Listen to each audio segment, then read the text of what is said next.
This is going to be a little bit of a different talk in that I'm going to be talking about a bit of history, straying into politics, and some etymology that I think might be illuminating as far as people better understanding.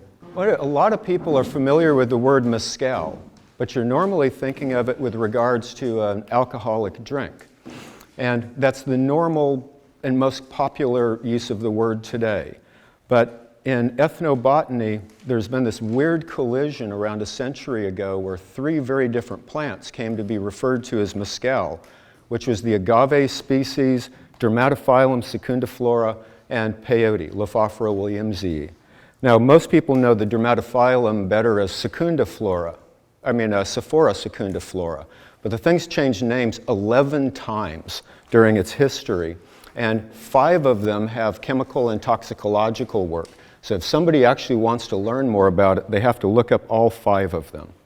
Now this is the real mescal. It's the agave species were used as a foodstuff. This image here on the left is a mescal heart that's had the leaves carved off. That's an intact mescal, and then that's an ancient mescal knife made out of obsidian set with pitch. And that's a prehistoric tool from Nevada specifically for mescal harvesting. Now, mescal comes from the words meaning the Nahuatl for cooked agave. And it's been a really important food because it's full of sugar. So it's very fibrous and generally now considered a starvation or hardship food. But for people who are in a desert area, this has been one of the most important foods since antiquity. But because of all that sugar, the hearts are actually fermented and used for distilling an alcoholic liquor called mescal. Now, mescal is properly in Spanish spelled with a Z, but for other reasons, but mescal is not a Spanish word. It's pre-Columbian essentially, and so in many of the older papers you'll see it with an S rather than a Z, specifically to indicate that it's not a word of Spanish origin. And so the Spaniards named people based on geographical features or foodstuffs. And so all of these people were noted by early writers as being people who ate mescal. Now, none of these people ever used these names for themselves because they all had perfectly good names. Now, this is where this sort of got me started, was I was wondering where this phrase mescal bean came from. And you can find it's supposed to be an Americanism from about 1855 to 1860, but the only place I can find mention of it from that time period is around 1854 in this very weird review of a symphony called The Plains. Now, I'm going to give a very short example because this is really hideous. You can actually read this online, and I'm not going to read this whole thing, but here's what seems to me to be the first appearance of the phrase mescal beans. A few notes on the piccolo call the attention to a solitary antelope picking up mescal beans in the foreground. Now, I don't even know what that means, but if you look at this, it has coordinates. So if we plug in the latitude and the longitude, we get this. Now this is sort of fascinating to me because up here you have the mescal range, and over here you have said mescal bean eating antelope. And they're less than 50 miles apart. And the mescal range is in San Bernardino County, like Bakersfield is right over here, and that's Highway 95 headed up towards Las Vegas. And so I'm imagining that those two things are actually connected. Now, the mescal range was actually named after the foodstuff, but it wasn't an agave that the people there ate, it was a yucca species. And so here's some problems that I have. One, mescal does not have beans in any context. And peyote won't occur until several decades later. The same thing with Sephora. And so as far as I can tell, the antelope picking up the mescal beans in the foreground isn't really in a clear reference to anything intelligible or sane. Now, what I'm suspecting is perhaps mescal beans was influenced by those mountains, since the first place that symphony was performed was actually in Southern California. Now, in 1988, mescal got beans. We don't understand how or why, but this is the oldest example of it was in E.E. White's report on the Kiowa and Comanche reservation that the indigenous people were eating mescal beans. Now, why this is so strange is peyote's been known as peyote or peyote since the 16th century. And even in the 1800s, that was still by far the most common name for it. But for some reason, at some unclear point in the 1880s, continuing into the 20s and to a minor degree beyond, it suddenly started becoming known as mescal, the mescal plant, mescal beans, and mescal buttons. Now, that's sort of what I'm wanting to talk about here, because there's some really fascinating bits of history that emerge from this. Now, the very first time that we actually hear about mescal, M-E-S-C-A-L, it was actually James Mooney, and talking about the mescal plant and just simply mescal.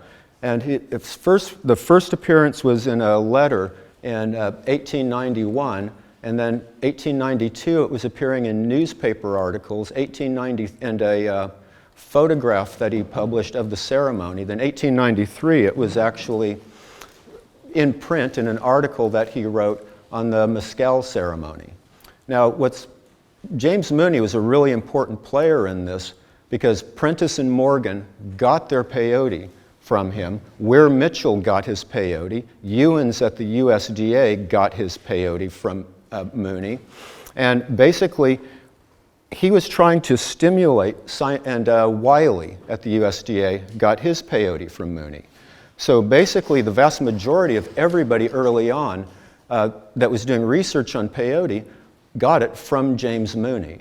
Now, just to sort of clarify, this is the plant they were referring to as mescal.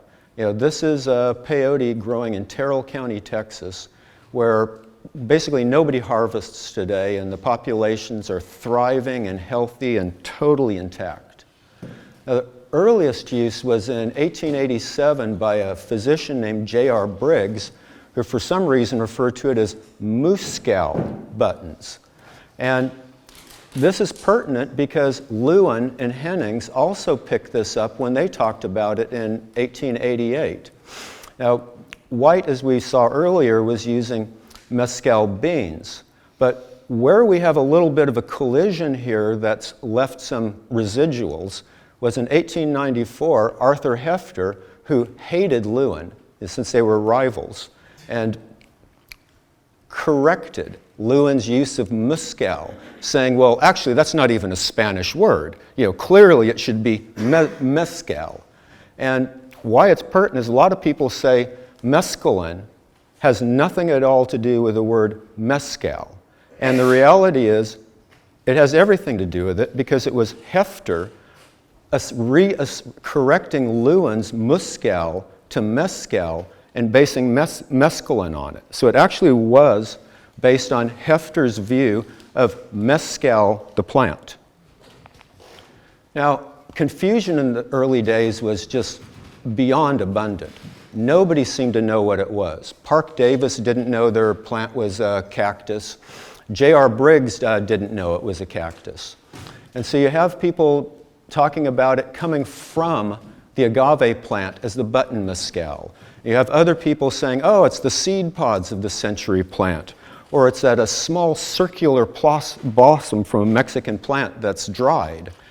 And there was also a comment that it was an indigenous ruse, where it was basically they'd succeeded in hiding the identity of it, because they said it was a bean that they'd made, they used for making soups. And you can find a surprising amount of confusion today. If you go to Memodex, they'll define mescal as the button-shaped top of the mescal cactus, a source of psilocybin. And so there's this question. Was this simply another instance of the taste like chicken phenomenon, where people try to describe things as the closest thing they're familiar with. As the 1909 Yakima Herald said, when they were talking about this being the origin of it. But I suggest there was an agenda, as our friend here will show. And this came from a 1913 paper, and you notice he's a little disheveled looking, holding a jug labeled peyote. And if you look closely at his shadow, it's rather like a shadow puppet doing rabbit ears over the guy's head out of his shadow. So I'm assuming that was intended to be both punny and derogatory. But the most important aspect of this becoming called Mescal was actually to portray it as an intoxicant, because they were having problems with basically banning peyote. And so peyote found itself referred to as the bean drunk, the booze bean, the drunk bean, the dope bean, the jag bean, dry whiskey, Indian dope, and Indian cocaine. Its actually first reference in the English language as a drug plant was as whiskey root and vegetable whiskey.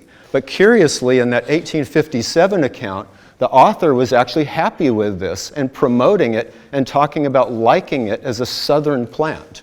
Whereas later, these were not at all friendly towards it. The other aspect of peyote was that its religious use had a lot of potential for offending Christian reformers who were in the process of trying to, quote, acculturate Native American people. And they had this idea that Native American people would be better off if their culture could be completely obliterated and all of them were turned into good Christian farmers. And this was actually the original set of Indian commissioners. This was actually their stated reason for being. And they reaffirmed this over and over. But this notion of peyote having not just intoxicant value, but religious use was something that was deliberately employed trying to mobilize people against it. Now, I suggest there's a pattern here. If we look through these headlines, you have worse than firewater's substitute, effects like strong alcoholic drinks, even more powerful than Mescal. And then you have similar where they're talking about the intoxication being like hashish with a strong appeal to the sense of the supernatural, or again, better than hashish, and dreams more entrancing than De Quincey's opium consumption. The confusion was actually so extreme that the Brownsville Herald declared that it actually contained opium and cocaine. Or probably my favorite description was this last one, where they're describing the activity as being similar to a combination highball of cocaine and whiskey with a dash of champagne. And I have to wonder how many of the readers of that paper had personal experience with that combination. And being acquainted with opium was another very, very common occurrence in that day. Now, this last one was actually by the Commissioner of Indian Affairs, Robert Valentine, in 1911, where he's basically damning it as being in the same category as opium, cocaine, cannabis, and chloral hydrate, which, from my point of view, aren't even in the same category as each other. Now, this is Commissioner Valentine, who is a dedicated prohibitionist. And his declaration that peyote is a greater enemy to civilization, especially the Indian race, than whiskey, I'd suggest was based as much on religious opinions as it was on actually perception of it as an intoxicant.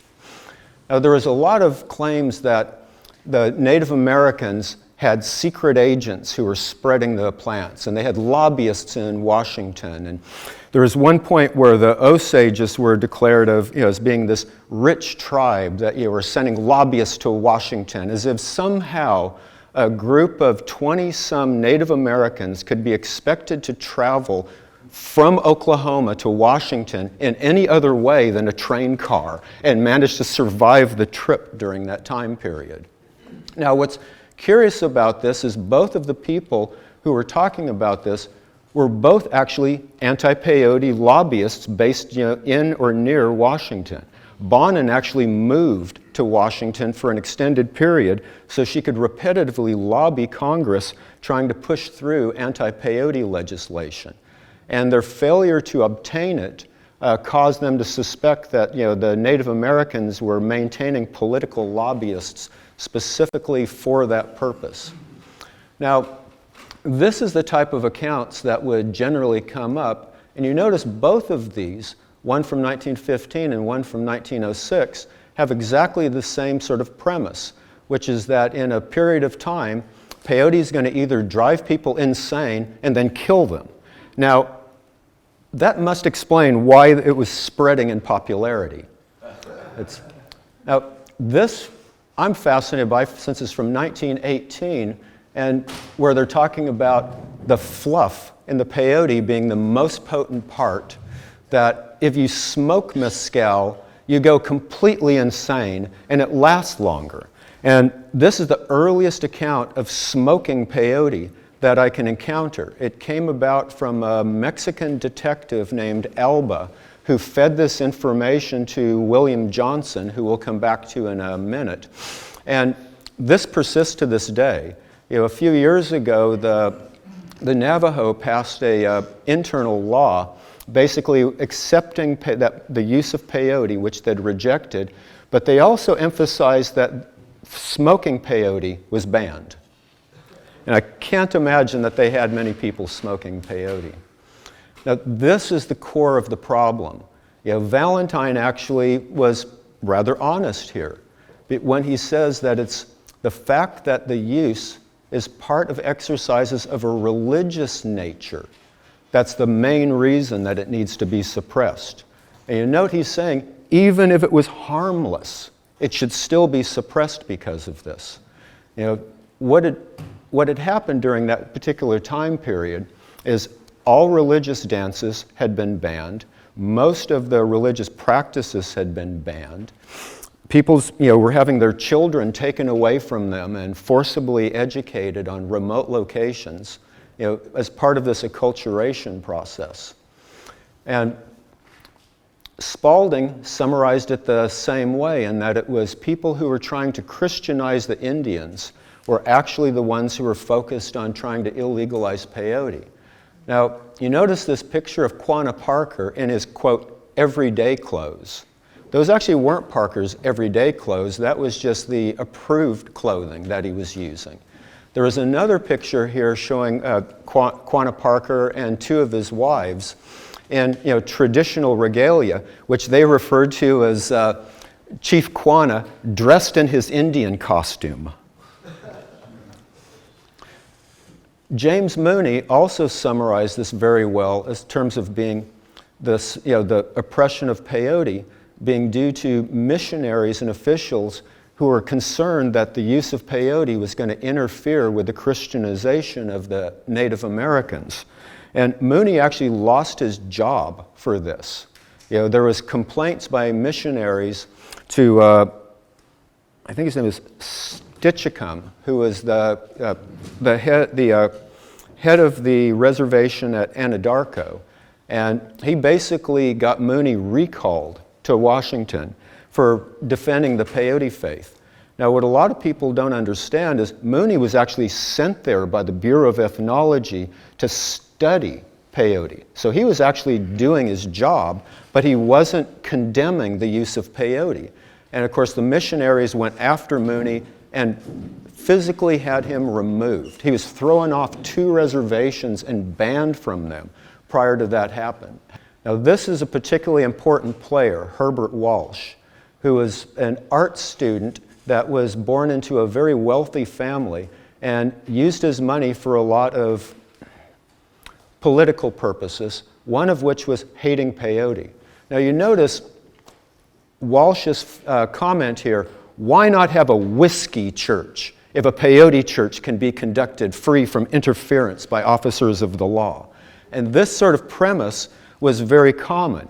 You can find Blair in 21 saying, well, what if the Negroes of the South had a cocaine church? This goes a little farther where they're saying that if you were to have peyote, there'd be nothing to stop people setting up pagan temples with prostitutes offering themselves under the name of religions as ministers of lust. Now, I want to know where those pagan temples are, because I'm really not aware of pagan temples hiring prostitutes as part of their religious outlooks. And this is actually from one of the congressional debates, a 1921 congressional debate, saying that some mothers conscientiously and religiously believe they're doing the right thing when they sacrifice their offspring to alligators religiously. And again, I've never encountered mothers religiously sacrificing their offspring to alligators.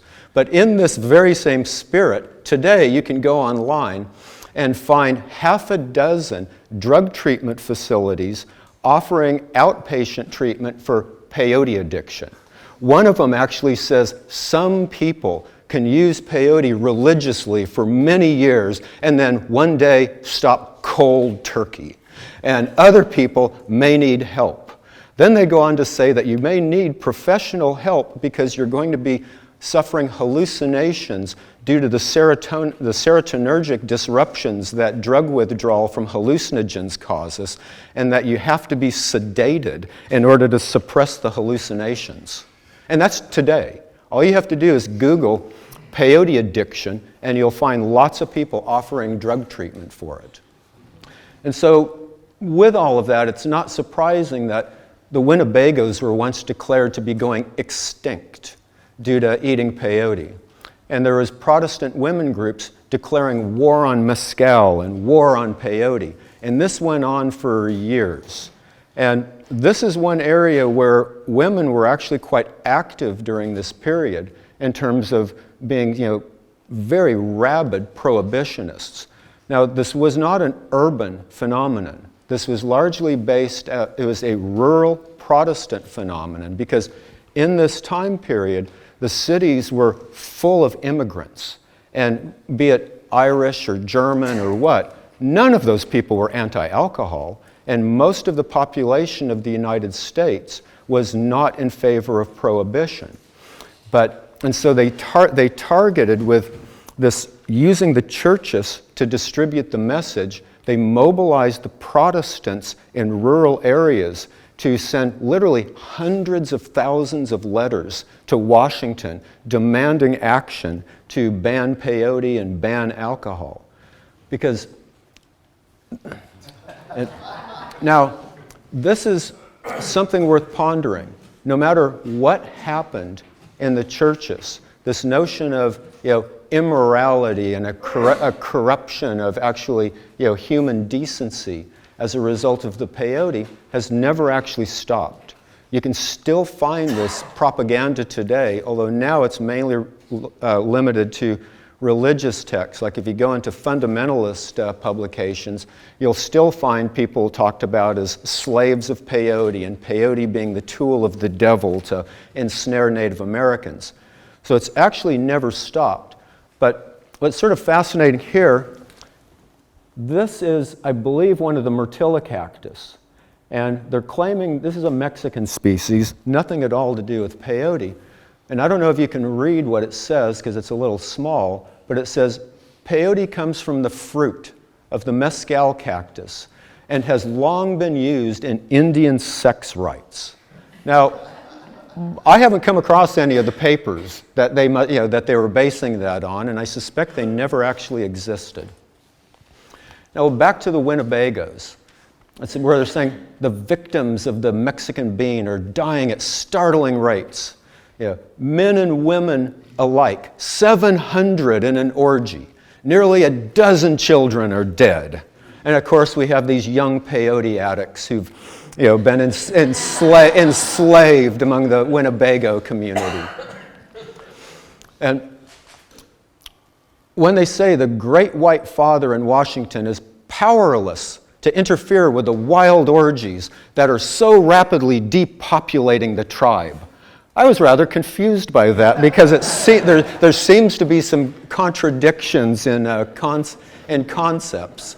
And as we all know, the Winnebagos have not gone extinct. I rather love the second paragraph there, where it's fearless of the horrors of insanity, resolutely facing racial extinction, conscious of inevitable physical decline, courting death itself and the practice of strange and weird religion. More than 200 Winnebagos are slaves of the Mescal tea habit, at once the most horrible of Indian orgies and the very latest vice of the red men. Men and women who are the brightest and most intelligent are now dull of comprehension, driveling idiots who chatter like monkeys, speaking neither English nor their native tongue intelligently. And that's hard to even respond to. But I'd like to say a little bit more about those orgies. Orgies have a broad meaning.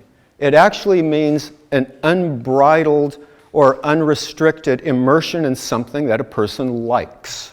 It doesn't have to have anything at all to do with sex, as this orgy of canned baked beans and soggy pie washed down with bottled beer suggests. But when I would also suggest when that word was used in publications and delivered in front of very conservative Protestant reformers, that a lot of those people were going to misunderstand it and misinterpret it, and it was not an accidental choice of the word. And this sort of intersects us today.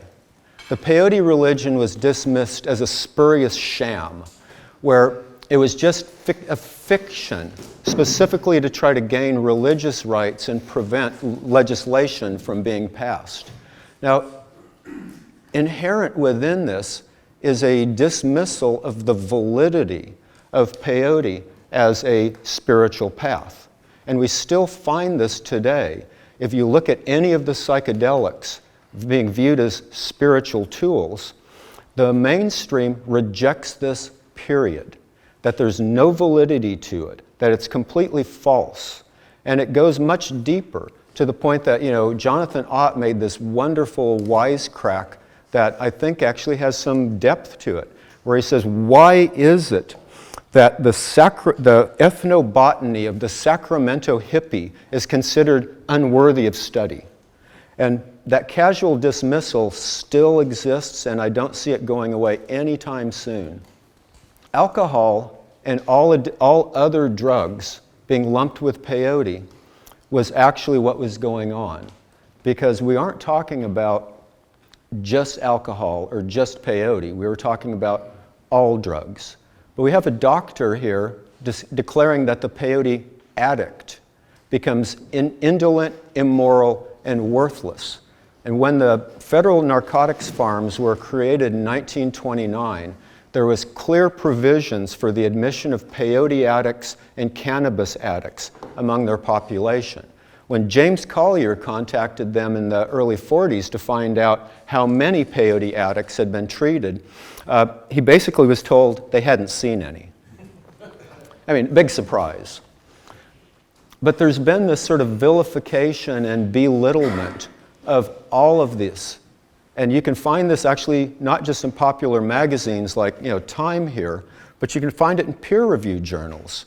Now, what Frank Takes Gun is holding up here is a picture of a peyote ceremony, where he's basically defending the legitimacy of the peyote faith. And so what Time runs it as is, for some, a hangover after the service. And this is from a peer-reviewed journal, where they're talking about the use of peyote for helping with alcoholism. And you look at what they're referring to the guy as hair of the dog, learning to get his buzz from peyote instead of a bottle or ripple, where these people are popping an average dozen mescaline-packed peyote buttons each meeting. And so there's very clearly this pejorative content that's almost constant. And a lot of people, myself included, had never even heard of this phenomenon that's euphemistically referred to as the Great Awakenings. And there was 3 such of these events starting the late 17th century. and they were eventually a religious revivalist craze, literally the big tent revival meetings that were swept the nation coast to coast. During the Second Great Awakening, the number of churches in North America doubled in one single year, and they were reporting 1,000 new converts a week. The third one is the most important one because it imparted a almost permanent activist imperative where the people were extolled to go out and rid the world of evil. And ridding the world of intoxicants was part of that evil. And it's actually never stopped. We can still find this ongoing today. And that's where this actually gets quite dark as far as peyote people go, because a lot of people don't understand peyote has no constitutional protection for anyone. What the NAC enjoys is legislative protection by act of Congress. And that's not the same as constitutional protection. The União de Vegetal and the Santo Daime and Oclavuehu all basically rode on the coattails of that legislative protection. And as the saying goes, what Congress can give, Congress can take away. Now, Prohibition is something people remember as being against alcohol here. But the reality is, Prohibition, when the idea came up in the late 1800s, was viewed as worldwide. The goal wasn't to get rid of alcohol. The goal was to abolish all use of all intoxicants on the entire planet. And this is interesting because they're actually acknowledging that this is something that's a human tendency and it's been with humans forever. And their biggest task is to, quote, get folks to move upstairs. Now, obviously that's with or without their consent. Now, these are the drugs that Wilson was describing as the ones that we needed legal protection from. Opium, coca, cocaine, alcohol, hashish, datura, fly agaric, betel, tobacco, mescal beans, which is peyote, yaupon, tea, and cocoa. Now, obviously, they didn't succeed on all of those, but they did make some good progress. Because here's the issue, this thing I found in a 1911 American Advance. The trouble comes in convincing the other fellow and the other fellow's fellow. And when you can't convince people by argument, the motion moved to convincing them by legislation, where basically if they didn't agree, they went to jail. This is William E. Johnson, and I love this. This piece by Mackenzie is an autobiography of Johnson, where he's basically being praised for being a good Christian soldier. Now, after Prohibition came into play, Johnson didn't really have much to do here because he was originally a prohibitionist who turned his focus on peyote quite aggressively. And this picture here on the right is from 1922 when Johnson went from the United States to Hindustan to rid India of use of all intoxicants, teaming up with Gandhi. And obviously, they didn't quite succeed. But this did leave us with a lasting legacy because the successes, the series of successes that the prohibitionists experienced legislatively caused a dramatic increase in the size of law enforcement personnel and support staff. For example, the entirety of Border Patrol had 450 agents at this point in time. And at that point, it wasn't the FBI then, it was just the Bureau of Investigation. They had 400 and some agents. The prohibitionists, in terms of the actual active agents in the field, was over 2,500 people. And as soon as Border Patrol got involved in essentially killing Mexicans as they were crossing the border to shut down the mescal trade, the actual alcohol mescal trade, their numbers more than doubled within a single year. It also saw a dramatic expansion in the courts for the power of the federal government and a broadening of its role in law enforcement. which is essentially where our modern federal legal machinery and tax code was created, was during the Prohibition era. And this, we're talking the years between 1920 and 1932, when prohibition of alcohol was reversed. And we also have a lot of familiar sound bites. If you look at this wonderful comment from Anslinger that the federal machinery is limited in combating the drug traffic, so they just need more liberties to go after people to eliminate this. Now, this caused a direct swelling of the prison population. You know, by 1930, there was comments that some of the state prisons had 4 prisoners to a bunk.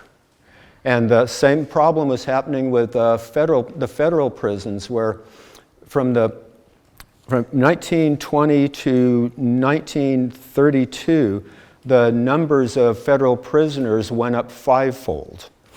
And this is something that's continued and continues today. This was actually the beginning of America as a prison state, where prisons were, like a great money-making industry.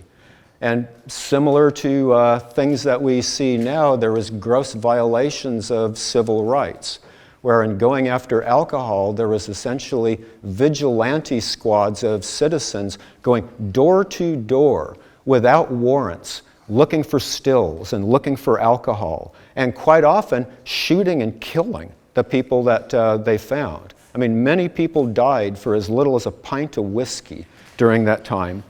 And this is also when President Hoover was responsible for our still in vogue tough on crimes approach, where they were proposing draconian sentences and maximizing people's jail stays if they were actually found and convicted a second time. And of course, like any other corrupt era, the people who could afford protection did fine. And so the big alcohol producers had no problems.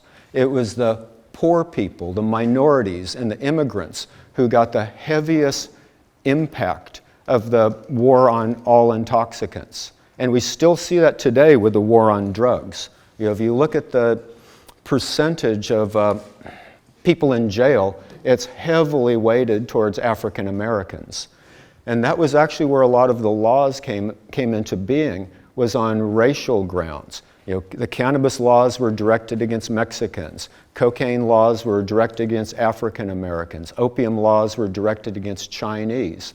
And in many cases, it was less for it being against the drug than giving a tool of control that could be applied if there was one that was actually needed. Because most of these people were, like Anslinger, was intensely racist. I mean, Anslinger was so racist that his people around him demanded he be fired on several occasions because of the racial slurs he would use in his official reports. Now, of course, it didn't faze anything. So in many ways, this really was the beginning of our modern war on drugs. Now, we saw a huge resurgence in the 60s in response to the counterculture and the anti-war effort. But by 1930, more than half the federal prison population was there either in violation of the prohibition laws or the anti-narcotic drug laws.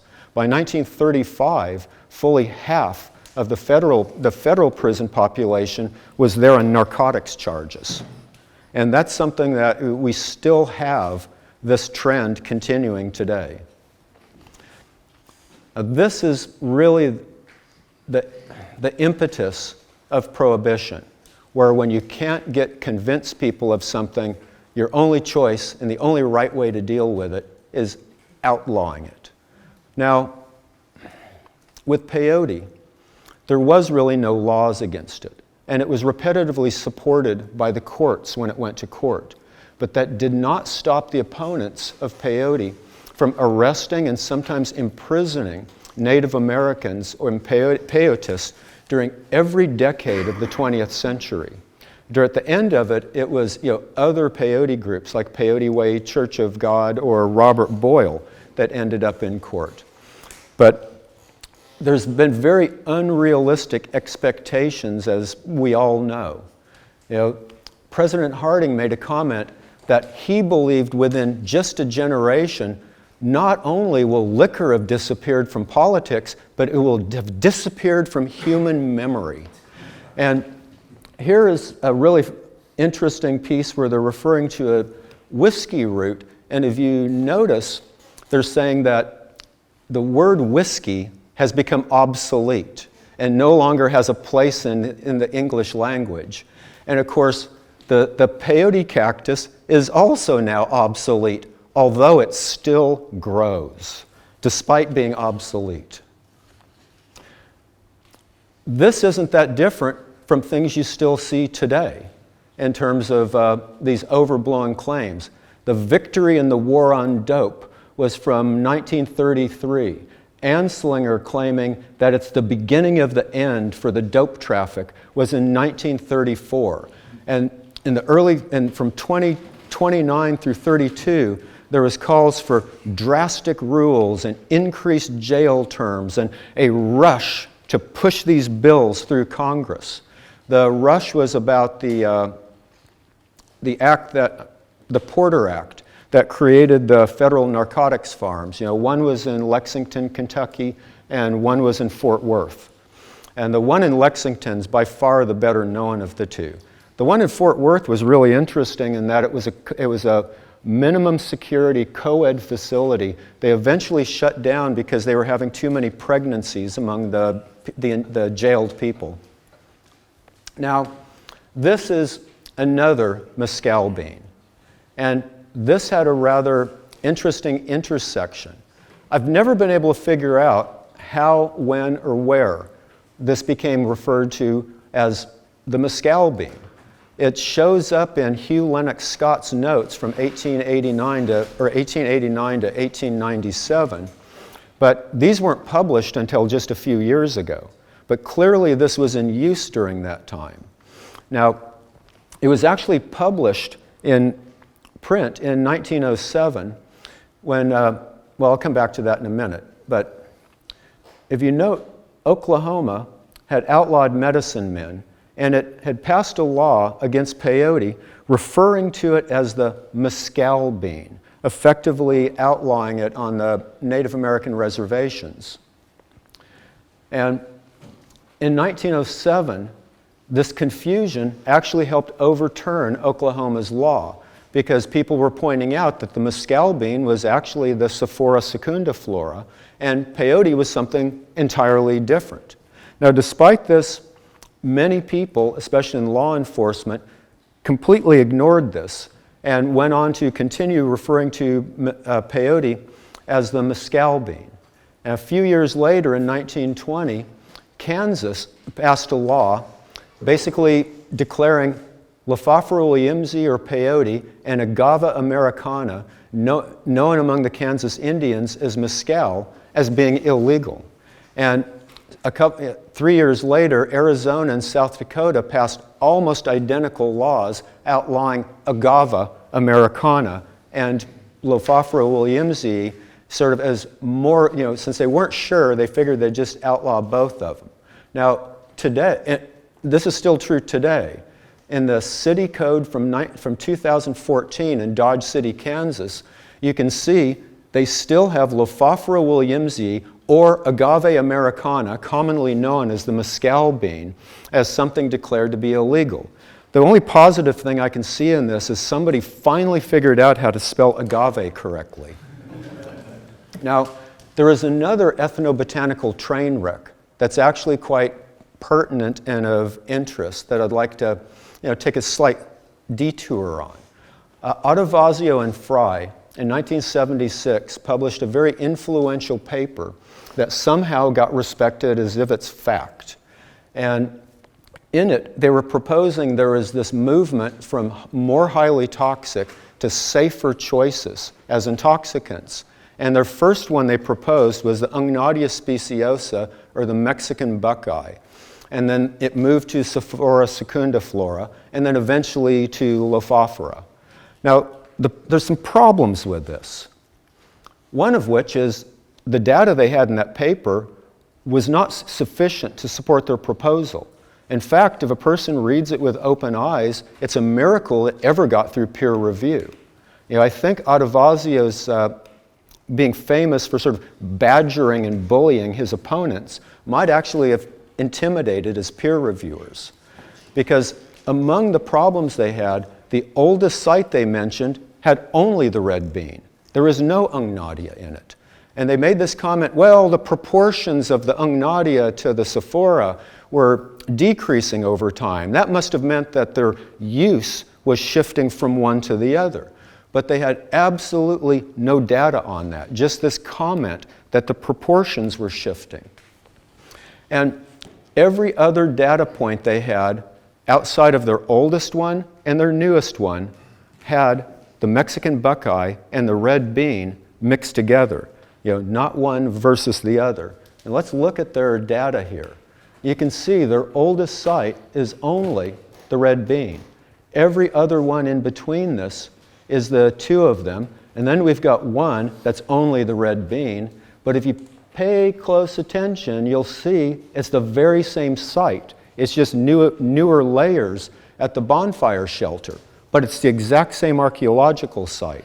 And then they choose the very last one, which Stacy had mentioned, the ones that was 9 peyote buttons strung on a cord, of which 8 of them still exist due to analysis. And that was actually at Cuatro Ciénegas in Mexico from a burial site.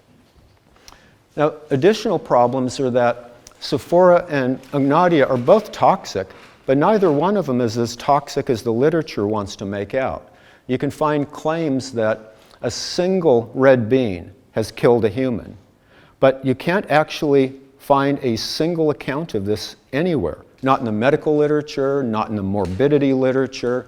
Same thing with Ungnadia. Plus, the Ungnadia has no drug effects. It's toxic because of cyanogenic lipids. And there's never been any indication of its drug use. In fact, Adavasio and Fry, in support of it having drug use, cited a case from 1896 from Havard, which talked about poisoning in a small child. And he said that the child grew giddy and went for its mother, asking for water, and collapsed on the floor. That's their only evidence for this being an indigenous intoxicant. And I really don't think that there's any truth to it. Now, most pertinently, something that's always a valuable concept in any area of science is this explanation necessary?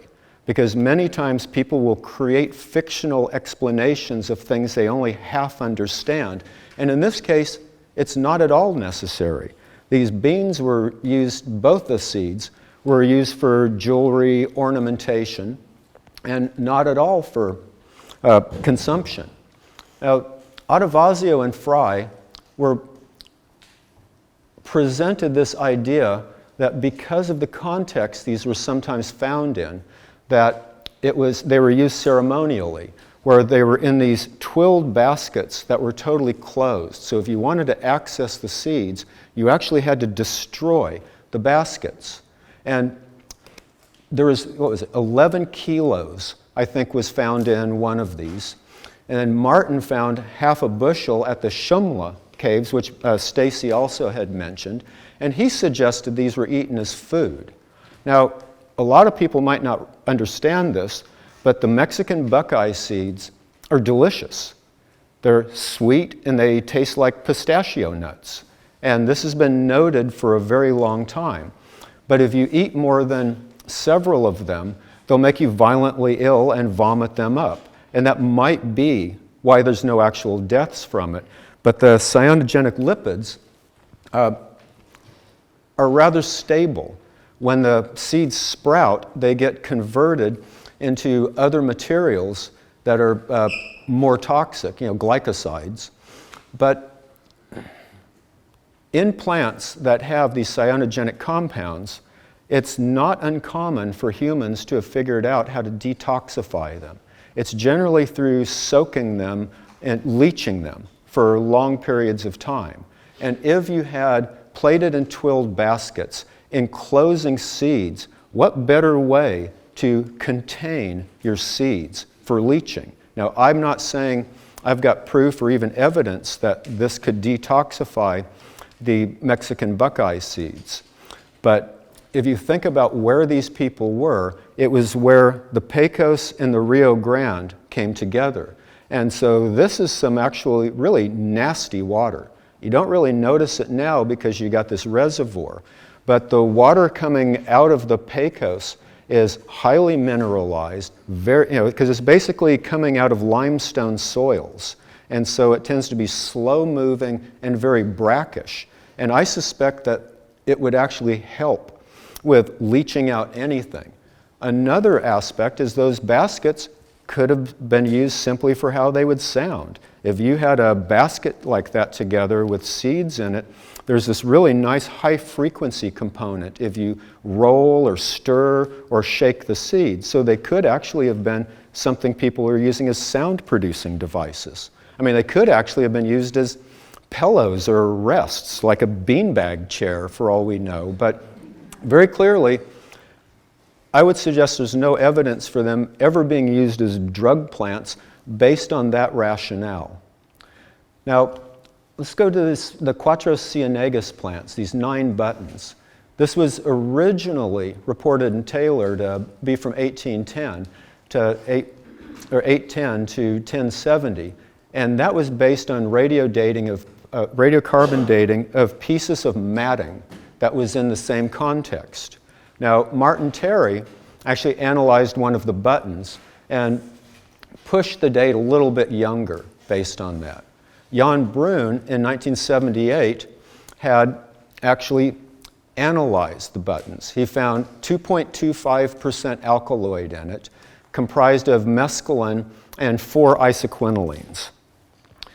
And this last point is something that I'd like you to pay close attention to on this next slide, because these plants, these are from 1,000 years ago almost, and even then they were using good harvesting practices, the same sort of harvesting practices that we'd use today. If you notice how nicely these buttons are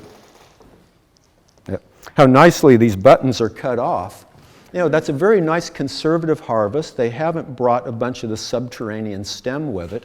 And that's actually as beautifully done as a person could ever want to see peyote harvested.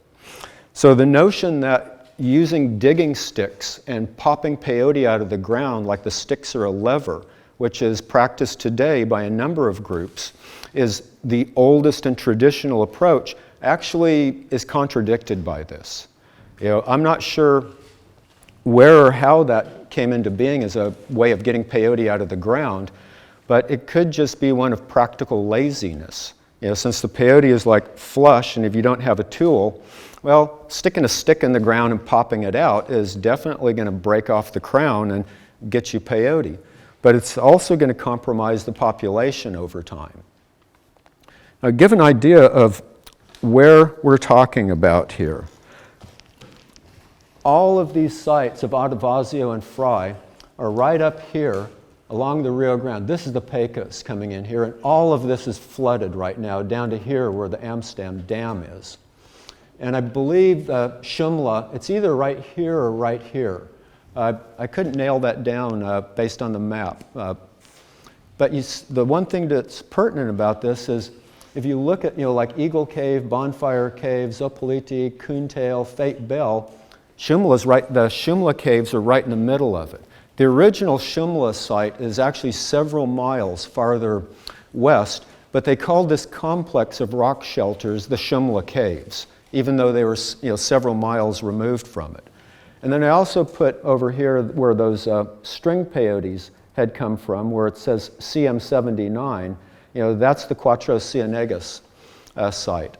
But you can see that the Shumla Caves were in the neighborhood of all of the sites, and also from the same time period as Adavasio and Fry's archaeological sites. Now, this is what Stacy had referred to as one of those buttons. And these were originally thought to be peyote buttons. This is the oldest peyote known. Now, this is one problem in that we don't actually have a lot of old material to look at. Adovazio and Fry chose one single button, even though they knew about these, and they mentioned, the Martin's excavation in 33. They made no attempt to actually analyze these. And Martha Schuetz in 63, which is a paper they had to be familiar with, commented that she believed that this material was dated from somewhere in excess of 5,000 years old, possibly as old as 7,000 years. And she commented that peyote and the red bean were found at all levels of all context within the Shumla caves. Also, Martin commented that, quote, mummified peyotes, which is what you're looking at as one of the mummified peyotes. Martin commented that these were abundant in the caves. Now, there's several of them, and that's it. Nobody has any idea what happened to the rest of them. There's been, I believe, 9 archaeological sites where peyote has been reported as being recovered in the excavations. And of those, we have 2 sites where any material exists. Nobody has any idea what happened to the rest of those specimens, but they basically do not appear to exist anywhere. And this is a real problem, not just because we've lost that data, but because it's broader. If you go into like big herbariums, say like the University of Texas, and you go into their cabinets and you pull out their peyote specimens, you'll find they have none. Basically at some point in the late 60s or early 70s, some individual, probably a grad student, went into the herbarium and stole every single peyote specimen from the herbarium. And this is a very common thing where we have no data because it's basically all been pilfered. We're probably lucky to have these. Now, Brune's group dated this to 5,700 years ago and first had claimed that it was from 7,000 BC. First didn't actually publish it, though, which was problematic in that he actually destroyed two of these artifacts. And he slipped it into a book review on Omer Stewart's The Peyote Religion, rather than publishing a proper paper on it. He's also said that he didn't bother retaining any of the data around it because he didn't consider it important to retain documentation, which just really baffles me. No. What's your time frame? What? 5 minutes? 10 minutes? Is that where we're at? We got 5 minutes? Yes, absolutely. Okay, well, I'm doing good then. Okay, now these are basically, these aren't botanical specimens. These are manufactured items that were shaped to look like peyote. Now, if you look at these were made out of a fibrous dough soaked with something. There's no sign of areoles, no sign of botanical features, no sign of anything. You look at the inside of it, they look like chipboard. They don't look at all like a cactus. Now, this is a photo Martin had shared with me. So these are clearly artifactual. They're also made with non-cactaceous tissues, C3 plants. So despite the 2% that LCD was claiming in these, very clearly they had to be higher content to be 6,000 years old. Plus, since most of the composition isn't even of a cactus, they were concentrated material soaked on some sort of a fibrous binder. And so I have no answers on any of that. But they're the oldest known archaeological finds of peyote. They're from deep in the same period as the Valverde archaeological reference. And if people are concentrating a cactus and then making effigies out of it, surely eating peyote came far before that. And so when Martin tried publishing this originally in Science, which is where Adovazio and Fry's paper ran, John Ottavazio, as peer reviewer, got Martin's article rejected as being spurious science. So we would have actually seen this published several years before it was in a good journal, what had it not been for this malevolency. And so let's just go back to the red bean for closing up. It was used for a lot of different purposes that we really don't understand. And a lot of people believe it was a hallucinogenic plant despite its containing cytosine, which is very much akin to nicotine. And many of these fit perfectly fine with indigenous uses of tobacco. Now, this is from 1760, where if you know, lots of people are familiar with this. Have you eaten people's flesh? Have you eaten the peyote? Did you get drunk? Have you eaten the little bean? Did you get drunk? So very clearly, at that age, they were still using it as some type of intoxicant. And in South Texas, there's a claim that they still do this, even though I can't find any evidence whatsoever of that being the case. The active ingredient, cytosine, is actually moderately toxic, but not hugely toxic.